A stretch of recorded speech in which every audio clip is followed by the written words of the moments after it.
Olá, meus amigos, que a paz do nosso Senhor Jesus Cristo esteja com todos nesta tarde maravilhosa de sábado que o Senhor nos concede, né? Estou eu aqui mais uma vez, seu amigo e irmão Adriano Rodrigues, para nós ter mais um momento de reflexão, né, de aprendizado na palavra de Deus, né? E antes de nós darmos início a este vídeo, quero convidar você a se inscrever no nosso canal aí, do lado do vídeo você vai ver aí escrito aí inscrições. Vá lá, clique, se inscreva no nosso canal, dê o seu joinha, deixa aí o seu like, compartilhe também, e ao se inscrever no nosso canal, ative o sininho para estar recebendo aí em primeira mão todos os nossos vídeos, né, que for gravado aqui, para que possamos juntos aprendermos a palavra de Deus juntos, né? Então peço a você essa colaboração para que a gente possa expandir cada vez mais, não somente o meu trabalho aqui na obra de Deus, mas também para que o nome do Senhor e as doutrinas bíblicas seja levada para todo o mundo, não somente no Brasil. Amém? Desde já quero agradecer a todos que assistirem a este vídeo. E vamos dar início. Hoje eu trouxe aqui algo muito interessante. Nós vamos falar os 5 defeitos que podem afastar uma pessoa de Deus. Você já parou? Os 8 defeitos. Nós vamos falar de 8 defeitos graves que podem afastar a pessoa de Deus, né? Isso é muito perigoso. E nós vamos conhecer esses 8 defeitos que nós vemos, e é muito comum hoje em dia no meio do povo de Deus, mas o povo não está dando crédito a estas coisas, achando que isso não vai interferir na sua comunhão com Deus e na sua vida espiritual. Mas a palavra de Deus é fiel para nos ensinar. Eu não tomei muitos pontos de referência bíblica para que esse vídeo não venha ficar muito longo. Mas vamos falar do primeiro defeito que afasta a pessoa de Deus, faz com que a pessoa perca aí a sua comunhão com Deus. O primeiro defeito é a preguiça. Você que conhece alguém preguiçoso, né? Isso é um defeito, é algo que atrapalha muito a sua comunhão com Deus e o seu crescimento espiritual. Não só atrapalha no seu sentido material, mas também no lado espiritual. Vamos aqui em Provérbios, capítulo de número 6, e nós vamos aqui falar sobre a inveja. Sobre a preguiça. Você conhece alguém preguiçoso, né? Alguém preguiçoso é aquela pessoa que não tem coragem de fazer nada. O negócio dela é dormir, ela quer ficar parada ali sem fazer nada. Essa é minha filhinha externa. Isso aqui eu gravo em casa, é ao vivo, né? Sei muito, nós somos família aqui, não é assim mesmo. Vamos lá. Ó, capítulo de número 6, vou estar lendo aqui para vocês no versículo de número 4 em diante. Olha que interessante, vou até o 11. Diz assim a palavra de Deus: Não dê sono aos teus olhos, nem deixe adormecer a tua pálpebras. Livra-te como a gazela da mão do caçador. Observa a formiga, o preguiçoso olha para os seus caminhos. E esse sábio, a qual não tendo chefe, nem oficial, nem dominador, prepara no verão seu pão, na cega ajunta o seu mantimento. Ó preguiçoso, até quando ficará deitado? Quando te levantará o teu sono? Um pouco de sono, um pouco de cochilo, um pouco de descanso, de braço cruzado. Assim te surpreenderá a pobreza com um assaltante, a tua necessidade com um homem armado. Isso aqui é Provérbios capítulo de número 6, mas nós temos aí várias referências. O livro de Provérbios é um livro de sabedoria e fala muito sobre isso. Mas onde a preguiça pode interferir aqui, nós vemos que dá um sentido bem material. Mas onde a preguiça pode interferir no meu espiritual, minha comunhão com Deus. Por exemplo, a pessoa preguiçosa, ela não consegue ler, ela tem preguiça de ler, tem preguiça de orar, preguiça de muitas vezes ir na igreja. Então a pessoa preguiçosa, ela raramente ela vai se alimentar da palavra de Deus, tirar ali 10, 20, uma hora de leitura bíblica, de fazer uns estudos bíblicos. Raramente ela vai tirar momentos de oração, né? Ela vai querer, por exemplo, a igreja é um pouco mais difícil também para ela.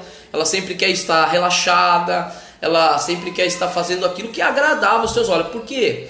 Às vezes a leitura bíblica,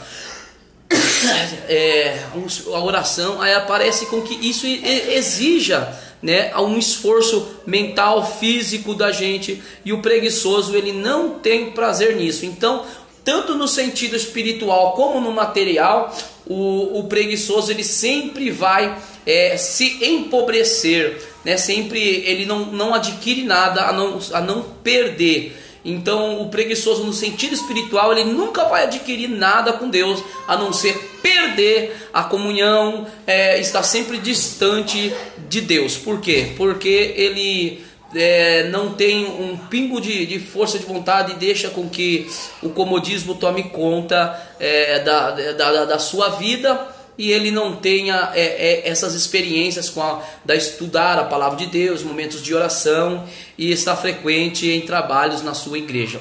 Então o preguiçoso pode sim, né, correr risco de perder a sua comunhão com Deus e andar longe do Senhor, né? Porque o preguiçoso não trabalha, e quem não trabalha nada adquire.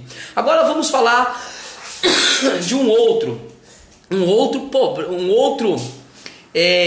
defeito que também causa algo terrível, e esse é mais comum ainda, eu creio, dentro das igrejas.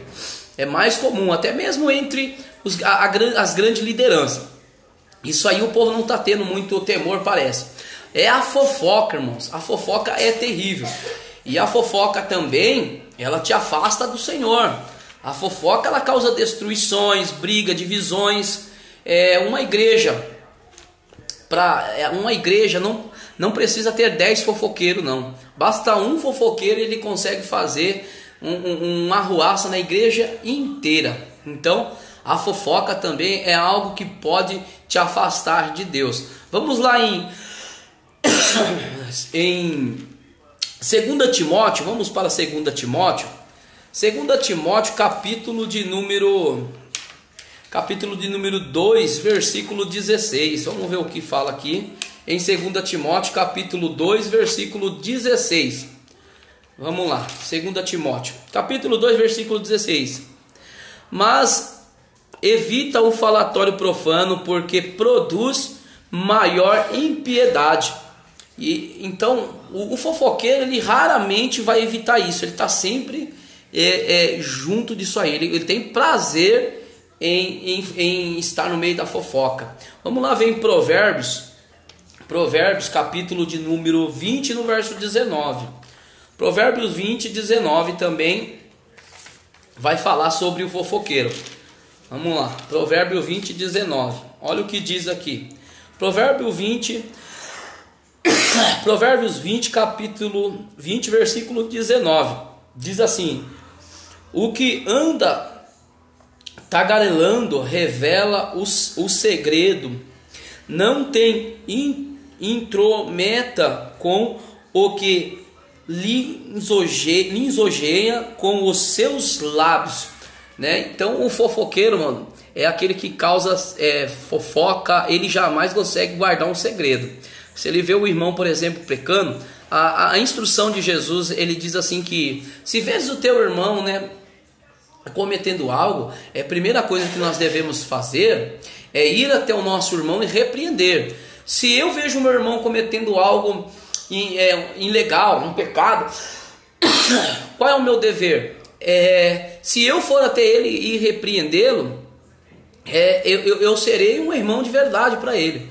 Porém, se eu for até outra pessoa para falar do que ele estava fazendo, eu já sou um fofoqueiro, né? Se eu não tenho coragem de repreender o meu irmão, não levo para ninguém, então vou orar e deixo que Deus trabalhe na vida dele.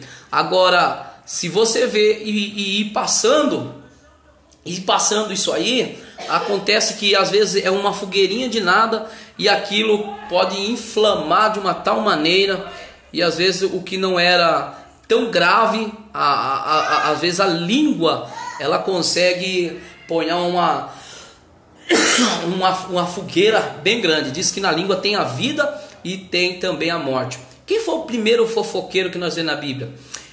Nós vamos ver lá em Gênesis, né, quando Noé ele se embriaga com o vinho e o filho dele, Cã, vê Noé ali deitado, pelado, nu. Ele vê a nudez do seu pai. Ele, ao invés de cobrir a nudez do seu pai, não, o que Cã fez? Ele saiu, além de zombar do seu pai, foi contar aos seus outros irmãos, que rapidamente, né, os seus outros irmãos foram até o seu pai e o cobriram, né, a sua vergonha. Inclusive diz que tomaram uma túnica, um pano, e eles foram de costas para não olhar a nudez do seu pai, né? E isso levou o quê? Que Noé amaldiçoasse não a Cã, mas amaldiçoasse ao seu neto, né? Então alguns afirmam que Noé amaldiçoou o filho, mas na verdade Noé amaldiçoou foi a descendência, foram seus netos. E isso é o que causou uma fofoca. Esse é o primeiro fofoqueiro que nós vemos na Bíblia, é um dos filhos de Noé, chamado Cã. Então a fofoca ela é algo abrasador que causa destruição e é algo que atrai muito a ira de Deus. Vamos agora para outro, para não ficar muito longo esse vídeo, vamos para outro defeito que há muito no meio do ser humano, na igreja, e tem afastado o povo de Deus. Qual é?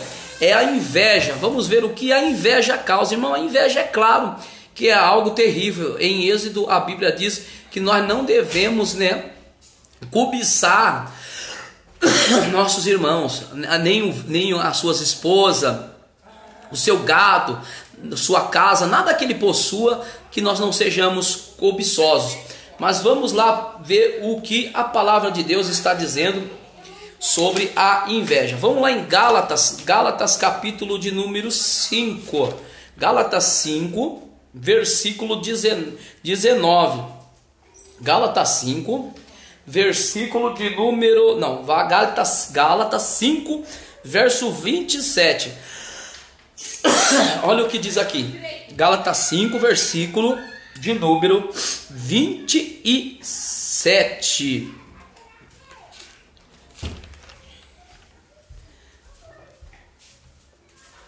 Deixa eu mudar aqui, irmãos. Gálatas 5, versículo 21. Perdão, não é 27 não, 21.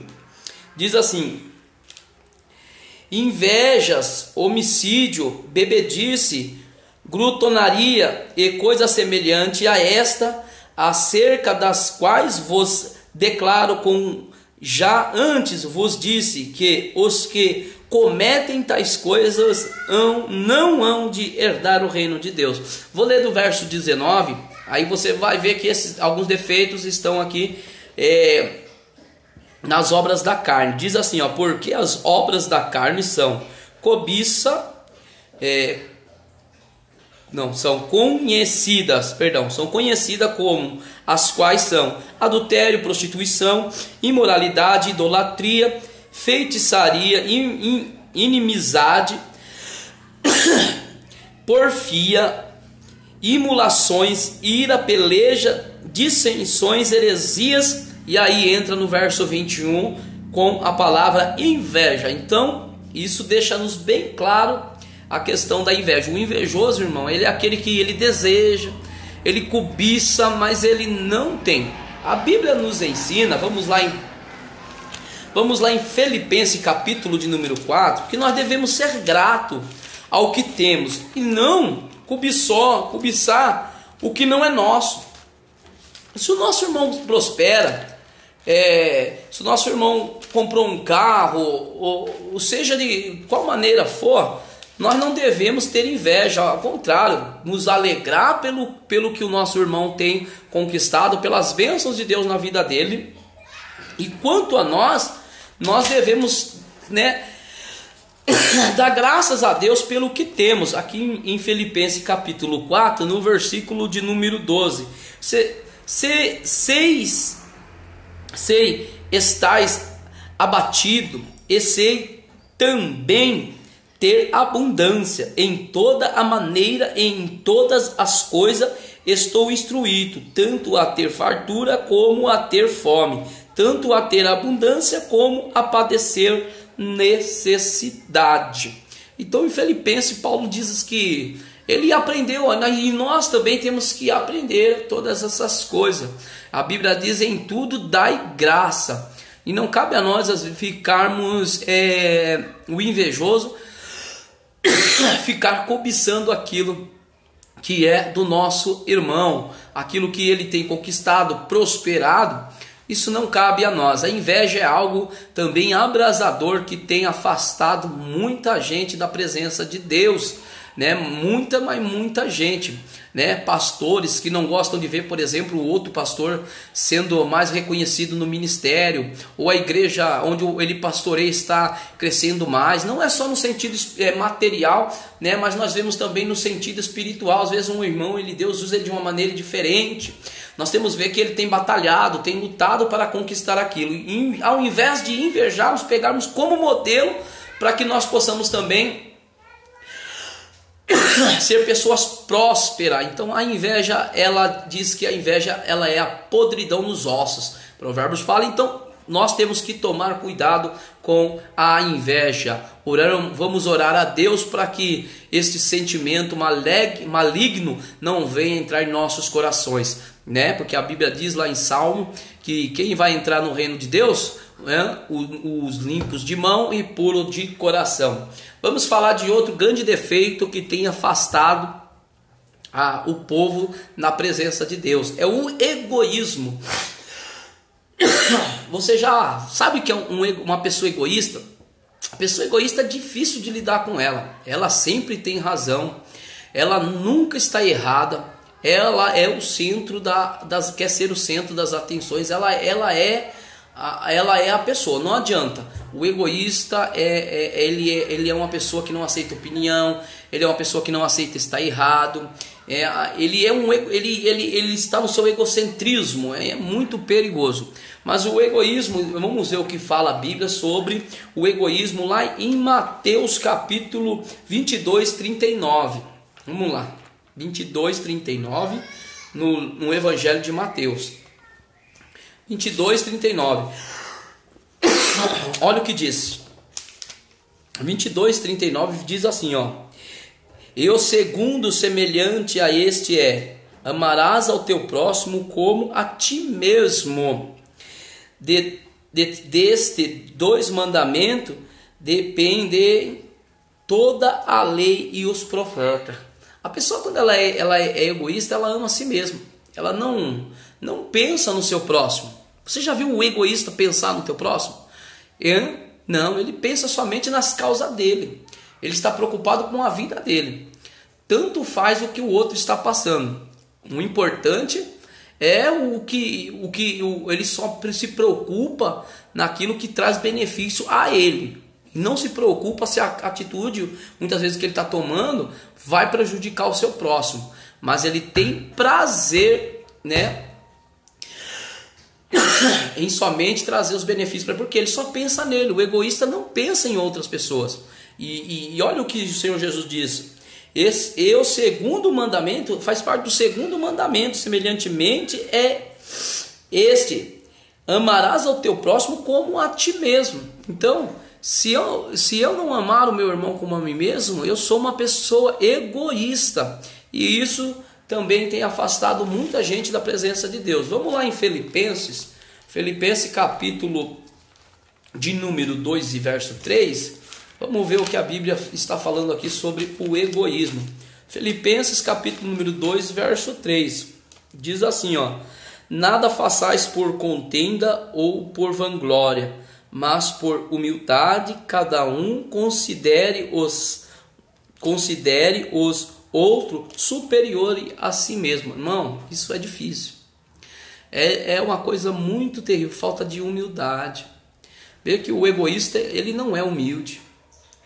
é uma pessoa que ele não aceita estar por baixo, ele não aceita quando está errado, né? Ele nunca vai ter o outro superior a ele. O egoísta não, né? Ele sempre quer estar na frente, ele sempre quer estar por cima. E o egoísta, ele humilha muitas pessoas. Então o egoísmo é algo muito perigoso. É algo que está destruindo muita gente na presença de Deus, viu? Cuidado com isso. Não sejamos egoístas. Vamos para o de número 5. É a ganância. Outra coisa que também tem destruído muita gente. Em 1 Timóteo, vamos lá para 1 Timóteo, capítulo de número 6.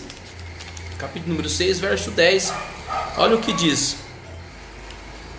Porque o amor ao dinheiro é a raiz de toda a espécie de males, e nessa cobiça alguns se desviam da fé e se transpassaram a si mesmo com muitas dores. Então, a pessoa, quando ela se torna gananciosa, que ela simplesmente pensa em bens materiais, a chance dela se afastar da fé é muito grande. A Bíblia não nos proíbe de corrermos atrás, de sermos pessoas prósperas, né, de termos dinheiro, de maneira nenhuma. A Bíblia ela nos incentiva, como ali em Provérbios nós vimos, o preguiçoso que não corre atrás, ele jamais vai ser próspero. Mas também não, o fato de eu ser rico, ou de eu ser uma pessoa próspera materialmente, não pode colocar o dinheiro como o meu senhor, como Jesus disse lá em Mateus. O homem não pode pôr o dinheiro como o seu senhor. Nós temos que ser o senhor do dinheiro, e não o dinheiro ser o nosso senhor. Mas o homem, quando ele é ganancioso, a chance dele se desviar é muito grande. Por quê? Faz tudo por dinheiro. Quantos irmãos por ganância não estão por aí sonegando imposto, agindo de maneiras ilegais, né, por causa da sua ganância? O ganancioso, ele nunca está satisfeito, mas ele sempre está querendo mais e mais e mais.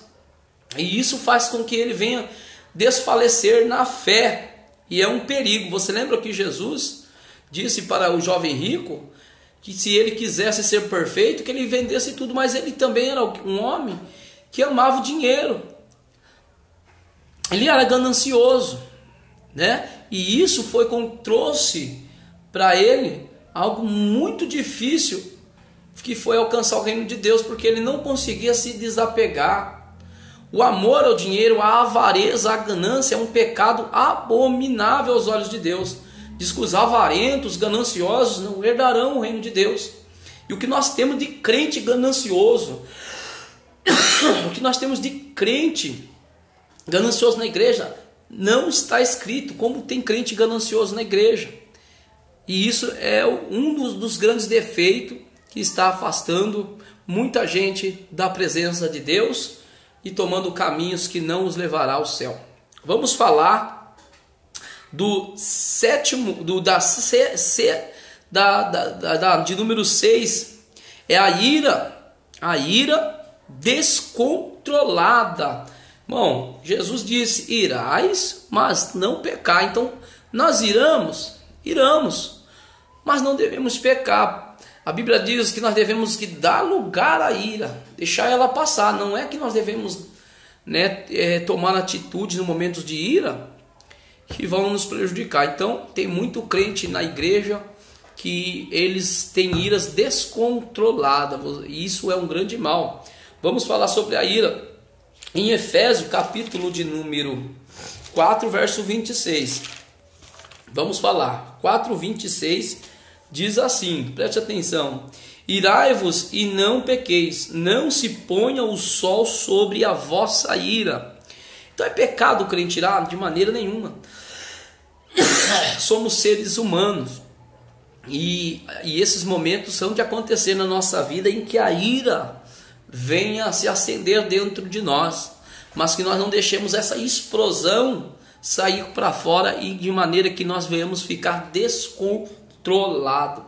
E existe muitas pessoas, mas muitas pessoas que nos assustam, irmão. Tem cada barraco aí, irmão. Cada barraco, até mesmo dentro da igreja, nós vemos irmãos aí irados, que estão cometendo coisas terríveis, dando lugar à ira, para que possa cometer, né, coisas absurdas. Tem crente que ele nem parece ser um servo de Deus no momento de ira. Vamos lá, vamos ver em Tito, capítulo de número 3, verso 2. Vamos ver o que Tito também fala sobre a ira. Tito, capítulo de número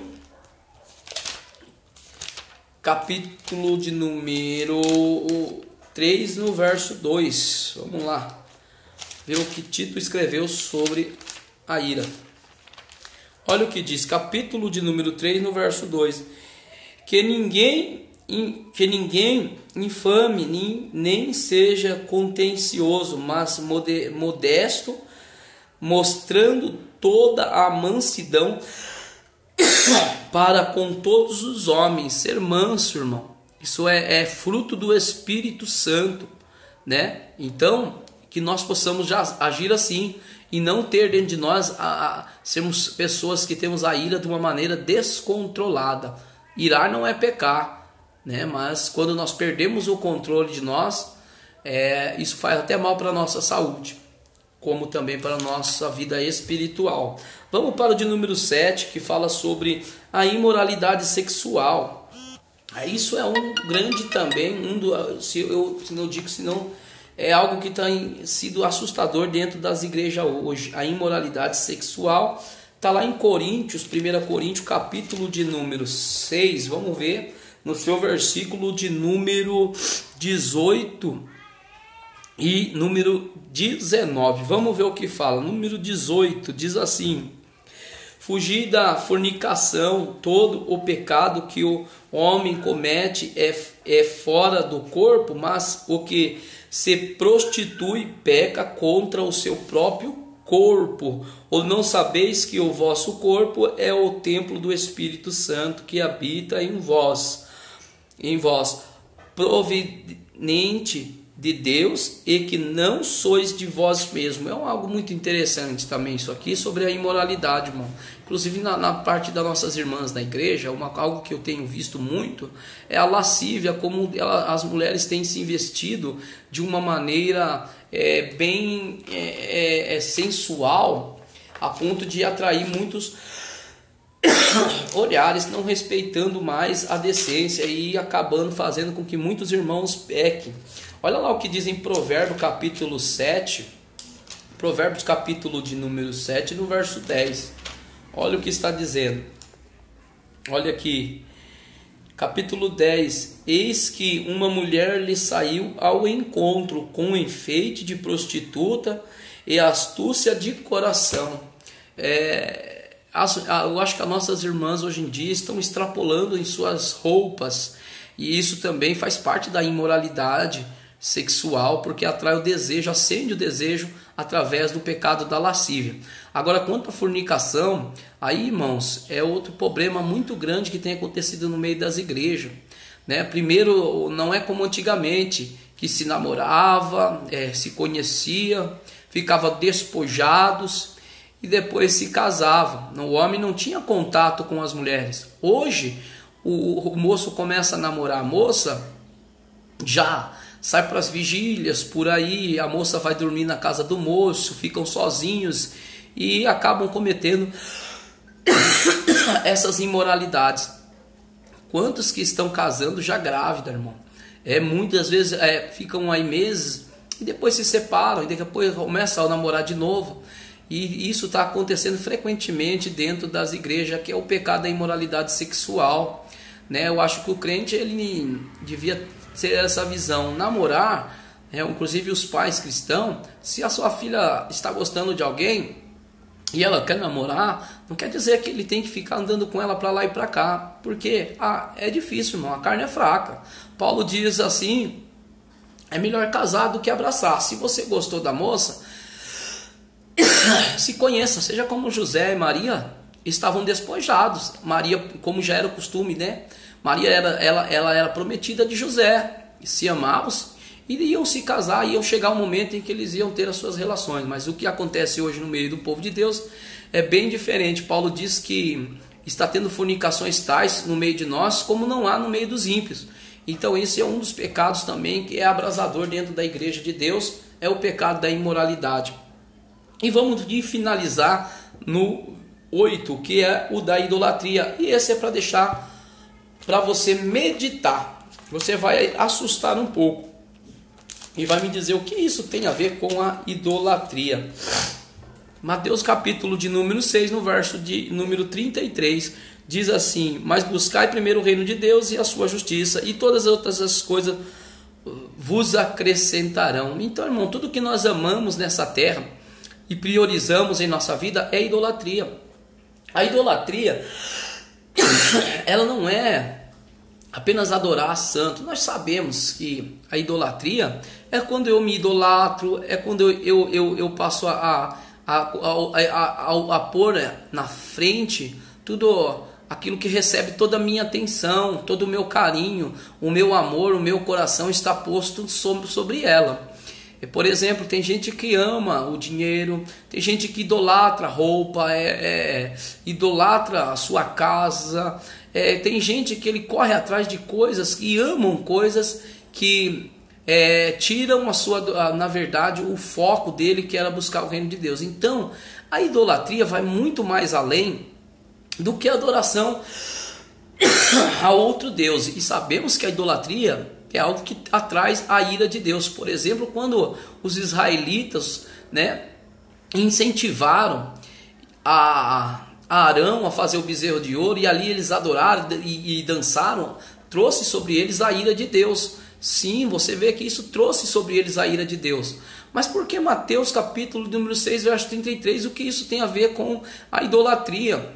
Irmãos, aqui nós fechamos a palavra dizendo, para esse ensinamento, dizendo que buscar o reino de Deus e a sua justiça, e as outras coisas que você tanto idolatra, que você tanto deseja, que você tanto prioriza na sua vida, o Senhor acrescentará nela. Tenha o Senhor como seu único, tenha o Senhor como a sua necessidade, tenha o Senhor como a sua prioridade. Então não deixe que, faltando as outras coisas, o seu amor venha se esfriar com o Senhor. Ao contrário, você busca tudo nessa terra. Muitos não buscam o reino de Deus, mas que nós possamos buscar, priorizar o reino de Deus, a justiça de Deus na nossa vida. E isso faz sim um grande sentido, e é para a gente refletir, porque às vezes nós amamos mais essa vida, idolatramos mais essa vida do que o reino de Deus. E os idólatras não entrarão no reino de Deus. Por quê? Os idólatras não buscam. E as pessoas que buscam as coisas deste mundo realmente não buscam as coisas celestiais, a justiça, e nem buscam o reino de Deus. Irmãos, espero que vocês gostem do nosso trabalho que estamos fazendo aqui através do YouTube. Deixo desde já um abraço a todos, que Deus tenha misericórdia de nós e venha nos abençoar. E nos aguarde até o próximo vídeo. Estaremos trazendo aí coisas novas para vocês. Estaremos sempre aqui através do YouTube, levando uma palavra de ensinamento para nossas vidas, para que possamos crescer também na graça e no nosso conhecimento do Senhor Jesus Cristo. Fique na paz do Senhor e uma boa tarde.